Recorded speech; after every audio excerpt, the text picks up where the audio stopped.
ऐसी सिचुएशन आपने जरूर फील किया होगा जिसमें आपको ऐसा लगता है कि मुझे पता है कि मुझे पढ़ना होगा या मुझे अच्छे से पता है कि मुझे ये काम करना है, पर इसके बावजूद भी आपको मन नहीं करता, आलस घेर लेता है और आराम करने में ही आपको मजा आता है। आप में से हर कोई जो ये वीडियो देख रहा है, हर किसी के पास कुछ न कुछ गोल होगा ही। मुझे ये बनना है, मुझे ये एग्जाम क्रैक करके दिखाना है, उस एक इंसान को इम्प्रेस करना है या कोई बड़ा करोड़ों का बिजनेस खड़ा करना है। आपके पास आइडियाज भर के हैं, पर एक चीज जो मिस हो रही है वो है मोटिवेशन, यानी प्रेरणा। करना तो बहुत कुछ है पर एनर्जी की कमी है। आपका दिमाग किस तरह से वायर्ड है आपको ये जानना होगा। जो चीज मुश्किल है या फिर अनकंफर्टेबल है, आपका दिमाग उसे हमेशा नहीं करना चाहेगा, उसे अवॉइड करेगा। और इसमें कोई बुरी बात भी नहीं है, आपका दिमाग वैसा ही बना हुआ है। आपका दिमाग हमेशा आपको मुश्किल चीजों से बचाता है, क्योंकि दिमाग का काम ही है आपको जिंदा रखना। आपका दिमाग हमेशा चेंज यानी आपके आदतों को बदलाव से रोकता है, क्योंकि दिमाग नहीं चाहता कि आप किसी मुश्किल चीज को फेस करो। पर अगर आप अपना बेस्ट वर्जन बनना चाहते हो, अगर आप कुछ अलग करना चाहते हो, अगर आप सबसे बेस्ट बन के बाकियों को पछाड़ के सबसे आगे निकल कर इस दुनिया को दिखाना चाहते हो कि हाँ मुझ में है दम, तो आपको चेंज यानी बदलाव को फेस करना ही होगा। ऐसी चीजों को करना ही होगा जो आपको मुश्किल लगता है। एक भिखारी और एक अरबपति दोनों को एक दिन में 24 घंटे ही मिलते हैं, पर फर्क उससे पड़ता है कि आप उस 24 घंटे में क्या करते हो। आपके क्लास का जो टॉपर है उसके पास कोई टाइम मशीन नहीं है जिससे वो समय को स्लो करके एक दिन में 48 घंटों को एंजॉय करता है। आपके पास भी 24,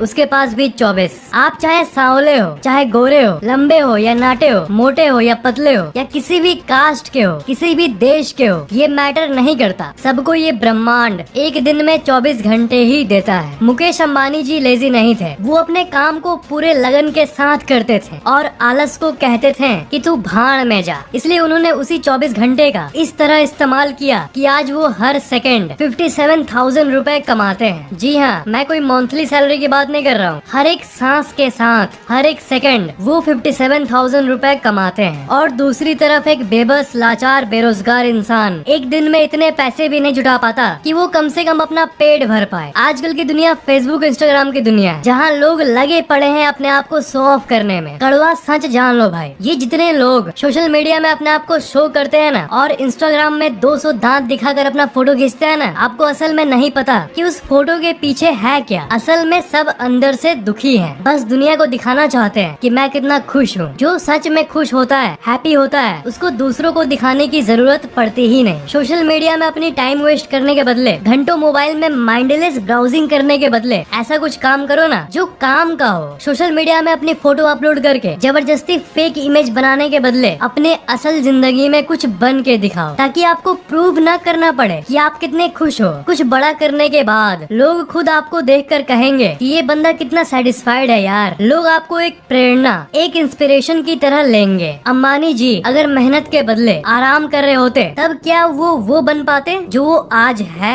अगर वो आलस करते तो क्या वो कभी सफल होते? समय समय पर आप अपने नए गोल सेट करते हो कि मुझे एग्जाम में इतने मार्क्स लाने, ये न्यू ईयर से तो मैं पूरे साल अपने आप को स्मार्ट बनाऊंगा, बॉडी बनाऊंगा, कुछ नई चीज को एंजॉय करूंगा। पर थोड़े टाइम बाद ही आपका कॉन्फिडेंस कम हो जाता है और आप कुछ नहीं कर पाते हो। पर आप सोचते होंगे कि जब मोटिवेशनल वीडियोस देखता हूँ तब तो बहुत चार्ज रहता हूँ, पर कुछ दिन बाद, अरे कुछ दिन बाद क्या, असल में कुछ घंटे बाद ही वो मोटिवेशन कम हो जाता है। तो लेजीनेस यानी आलस के बदले आप अपने आप को एकदम चार्ज हमेशा कैसे रख सकते हो, आलस कैसे दूर करें, इसके बारे में आप कई तरह के बातों को सुन सकते हो, पर आपको सबसे जरूरी बात को समझना होगा। और इसे जानने के बाद आपका आलस एकदम छू मंतर हो जाएगा। लेजीनेस यानी आलस एक्चुअल में कोई स्टेट नहीं है। मतलब आप कहते हो ना कि मैं आलसी हूँ, ये बात गलत है। आप आलसी नहीं हो, बल्कि आप आलस कोट एंड कोट करते हो। फिर से कहता हूँ, आप आलसी नहीं हो, आप आलस करते हो। आलस असल में एक काम है, आप आलस कर रहे हो। जिस तरह आप चलते हो, दौड़ते हो, उसी तरह आलस एक ऐसी चीज है जो आप खुद जानबूझकर करते हो। आप आलसी नहीं हो। और उसके उल्टा अगर आप किसी काम को पूरे एनर्जी के साथ कर रहे हो, वो भी एक काम है जो आप करते हो। करते शब्द पर ध्यान देना। तो इतना जो मैंने कहा, इसका मतलब यही है कि कोई भी इंसान आलसी नहीं होता। जानता हूँ बार बार बोल रहा हूँ, पर फिर से यही कहूँगा कि आप आलस करते हो, पर अगर आप कोई वजह ढूंढ लो कि आपको ये करना है और अगर आप सच में उसे पूरा करना चाहते हो, जस्ट चाहता हूँ ऐसे नहीं, पर अगर एक्चुअल में चाहते हो, यानी क्या करना है लाइफ में ये क्लियर हो, आपको साफ साफ पता हो कि आपको वो करना है, तब आलस होगा ही नहीं। इसका मतलब अपना गोल क्लियर रखो, आगे क्या करना है, क्या बनना है ये तय कर लो और आलस दूर भगाना है तो फॉलो स्लो इम्प्लीमेंटेशन, मतलब आलस को धीरे धीरे भगाओ। मान लो आपने तय कर लिया कि मैं अब से आलसपन नहीं करूंगा और आपने 20 मिनट एक्सरसाइज करने का तय किया, डेली 4 घंटे पढ़ने का तय किया, पर यही मैं आपको बताने की कोशिश कर रहा हूँ, किसी भी चीज को धीरे धीरे आपको बनाना चाहिए। सबसे मेन बात ये है, आलस एक बार में कभी खत्म नहीं होता। ईमानदारी से एक बात बोलता हूँ, एक YouTube वीडियो देखने से किसी का आलस नहीं खत्म हो जाएगा। तो अपने आलस को कम करने की प्रोसेस को धीरे धीरे करो और इसके लिए आप 2 मिनट रूल फॉलो कर सकते हो, जो कि एक जादुई तरीका है। 2 मिनट रूल के हिसाब से अगर आप दिन में 30 मिनट पढ़ते हो तो कल 32 मिनट पढ़ो, और अगर 1 घंटे पढ़ते हो तो 1 घंटे 2 मिनट पढ़ो। एक्सरसाइज नहीं करते हो तो 2 मिनट, बस 2 मिनट के लिए एक्सरसाइज कर लो। आप कहोगे इससे क्या हो जाएगा, यही तो दिमाग आपको फंसा रहा है और आपको ये करने से रोक रहा है। बात ये है कि अगर आप अचानक से कुछ बड़ा करोगे ना, जैसे 4 घंटे पढ़ूंगा, रोज 30 मिनट कसरत करूंगा और कल से करने लग जाओगे ना, तो आप ज्यादा दिन तक नहीं कर पाओगे, फिर वही बैक टू नॉर्मल हो जाएगा। पर आलसी से आलसी इंसान 2 मिनट के लिए तो आराम से किसी भी चीज को कर लेगा। अगर आप 1 घंटे पढ़ते हो तो 1 घंटे 2 मिनट पढ़ा करो। तो 1 घंटे 2 मिनट पढ़ना है, ये कोई बड़ी बात नहीं लग रही होगी आपको, क्योंकि इट्स जस्ट 2 मिनट्स। 2 मिनट थोड़ी स्ट्रेचिंग कर लो। 10-15 मिनट मेडिटेशन नहीं कर पाते तो 2 मिनट मेडिटेशन कर लो। कल से लेकर कुछ दिनों तक अगर आप 2 मिनट ज्यादा पढ़ोगे तो फिर परसों और 2 मिनट ज्यादा यानी 4 मिनट ज्यादा पढ़ो, और उसके बाद और 2 मिनट यानी 6 मिनट ज्यादा पढ़ो। 30 दिन यानी 1 महीने बाद आप ये देखोगे कि आप 30 × 2 यानी 1 घंटे ज्यादा पढ़ रहे हो। जहाँ आप एक्सरसाइज नहीं करते थे उसके जगह आप अच्छी खासी एक्सरसाइज कर रहे होंगे। मतलब ये 2 मिनट का बढ़ाओ धीरे धीरे आपका आदत बन जाता है और एक बार में बहुत सारा बोझ नहीं फील होता, जैसा कि ज्यादातर लोग एक बार में ही अपने आदत को बनाने का सोचते हैं। इसलिए आलस करने की हैबिट हटाना है या फिर किसी नई और अच्छी आदत को अडॉप्ट कर रहे हो तो धीरे धीरे करो, एक बार में ही कुछ बड़ा तय मत कर लो। डेस्पासितो करो। हाँ, डेस्पासितो का मतलब होता है स्लोली अपने अंदर बदलाव लाओ। यही एक प्रैक्टिकल तरीका है जो लॉन्ग टर्म में काम करता है और जिंदगी भर के लिए काम करेगा। आपको उन चीजों को अपनी जिंदगी से निकालना होगा जो आपको एक्शन लेने से रोक रही है, यानी कदम उठाने से रोक रही है। ज्यादा टीवी देखना, ज्यादा वीडियो गेम्स खेलना, ज्यादा इंटरनेट चलाना, ये सब वो चीजें हैं जो आपको बाकी जरूरी कामों को करने से रोकती है। अगर आप एक दिन लेजी स्पेंड करते हो, मतलब हफ्ते में एक दिन, पूरे दिन आपने टीवी देखा, पूरे दिन आपने इंटरनेट चलाया, तो इससे कोई प्रॉब्लम नहीं है। इनफैक्ट ऐसे कोई दिन बिताने चाहिए। पर प्रॉब्लम तभी होती है जब आप ये आलस वाली आदत आप कई दिनों तक या कई हफ्तों तक या कई महीनों तक या फिर कई सालों तक अपनी हैबिट को ऐसे बनाए रखते हो। मोबाइल खराब नहीं है जब तक आप मोबाइल का यूजेस ओवर ना करो। इंटरनेट खराब नहीं है जब तक आप इंटरनेट को सिर्फ मजे के लिए ना चलाओ। स्ट्राइव फॉर मोर यानी ज्यादा की इच्छा रखो, हमेशा ज्यादा की इच्छा रखो। इस लाइन का ये मतलब नहीं है कि आप उन चीजों के लिए खुश मत हो जो आपके पास पहले से ही है। इसका मतलब जस्ट ये है कि सबसे बेस्ट लाइफ के लिए जो करना है वो करो। सिर्फ हाँ जिंदगी अच्छी है इससे सेटिस्फाइड मत हो। अगर आप पूर्ण रूप से संतुष्ट हो इसका मतलब आप आरामदायक लाइफ जी रहे हो। और अगर नॉर्मल सी आराम वाली लाइफ होगी तो मोटिवेशन कहाँ से होगी और आलस कहाँ से दूर होगा। जिम कॉलिंस उनका एक स्टेटमेंट है, good is the enemy of great. Good के ऊपर ग्रेटनेस को चेज करो। अच्छी जिंदगी के बदले ठांसू जिंदगी पाने की सोचो। एक ऐसी जिंदगी जिसका हर दिन फेस्टिवल हो, जिसका हर दिन त्योहार हो। इस दुनिया के ज्यादातर लोग बीच में रहते हैं, मीडियम स्टेट में रहते हैं। उनकी जिंदगी ना ज्यादा अच्छी है और ना ही ज्यादा खराब। जैसे एक क्लास में 3 तरह के बच्चे होते हैं, एक वो जो पढ़ने में बहुत अच्छे होते हैं, एक वो जो पढ़ने में बहुत खराब होते हैं, और एक वो जो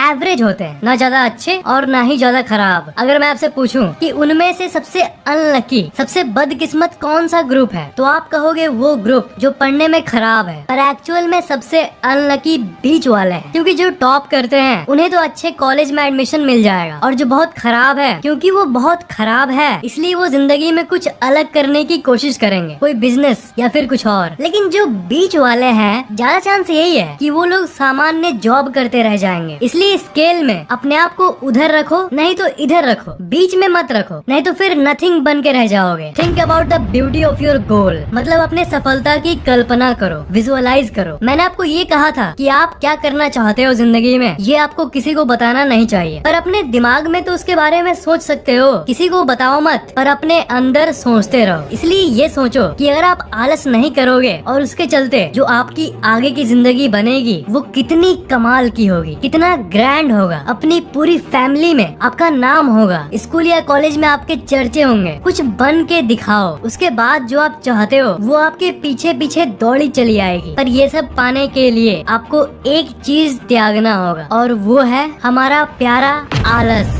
आलस करना छोड़ना होगा, और इसलिए उस काम के रिवॉर्ड के बारे में सोचो कि कितना मजा आएगा आपको जब आप कुछ बड़ा कर लोगे। दिमाग में क्या सोचना है, क्या माइंड सेट रखना है, इसकी तो बात कर ली हमने, पर अब आपके खुद के शरीर के बारे में एक साइंटिफिक फैक्ट जान लो। फिजिकल एलिमेंट्स यानी आलस का असल वैज्ञानिक कारण, आलस करने का आपको मन करता है, इसका एक कारण है ज्यादा समय तक एक जगह पर बैठे रहना। आपका शरीर मूवमेंट के लिए बना है, वो चलने फिरने के लिए डिजाइन किया गया है, पर अगर आप अपने शरीर को एक जगह पर स्टिल रखोगे, वो भी इतने समय तक, तब तो जाहिर सी बात है आपको हमेशा थकान फील होगा। Get your heart beating. एक बात बताओ, पूरे दिन में ऐसा कब होता है जब आपका हार्ट एक्टिव होता है, जब आपका दिल जोर जोर से धड़कता है? कभी कभी जब कोई नर्वसनेस वाली सिचुएशन आती है, जैसे क्लास में सबके सामने कुछ परफॉर्म करना, या टीचर जब कहती है hey you, yeah, I'm talking to you, stand up, hey, stand up, come here, ऐसी सिचुएशन में तो हार्ट बीट तेज हो जाती है। पर दिन का ज्यादातर समय आपका हार्ट नॉर्मल होता है, जिसके चलते आप आलस का अनुभव करते हो। ना आपकी बॉडी एक्टिव रहती है और ना ही दिल यानी हार्ट ठीक से ब्लड सर्कुलेशन करता है। इसलिए एक्सरसाइज करो, वजन उठाओ, दौड़ो, या ऐसी कोई भी काम करो जो आपके हार्ट रेट को थोड़ी देर के लिए बढ़ाता है। उससे होता ये है कि आपका हार्ट ज्यादा एक्टिव हो जाता है और आपके पूरे शरीर में सर्कुलेशन सही होता है, सही से ब्लड पंप होता है, मतलब रक्त संचार बहुत तेजी से होता है, जिसके चलते आपको जो थकान और आलस करने का मन करता है ना, वो भी पूरी तरह से चला जाएगा। इसके साथ साथ एक और बोनस पॉइंट मैं आपको बता दूं कि पानी की कमी के वजह से भी कमजोरी फील होती है। आपको लग रहा होगा कि पानी तो मैं ठीक ठाक पी लेता हूँ, थोड़ी ना मुझे प्यास लगा रहता है। यही तो फैक्ट है, बहुत लोगों को पता ही नहीं होता कि असल में उनके शरीर में पानी की कमी है। ठीक से पानी पियोगे तो मेटाबॉलिज्म बढ़ेगा और शरीर में रक्त संचार, पानी का संचार और बाकी जरूरी एलिमेंट्स का संचार अच्छे से हो पाएगा। इम्पोर्टेंट थिंग्स अबाउट लाइफ यानी जिंदगी की बातें। लाइफ से ज्यादा जोर से ठोकर और कोई चीज आपको नहीं मार सकती, पर उससे मतलब नहीं कि जिंदगी आपको कितनी जोर से ठोकर मारे। मतलब उस बात से है कि आप उस तमाचे को खाने के बावजूद भी वापस उठ के चल पाते हो कि नहीं। ये कहा जाता है कि it's hard to beat a person who never gives up. मतलब आप कितने भी ठोकर खाओ, अगर आप वापस उठ के खड़े हो जाओगे तो लाइफ भी कहेगी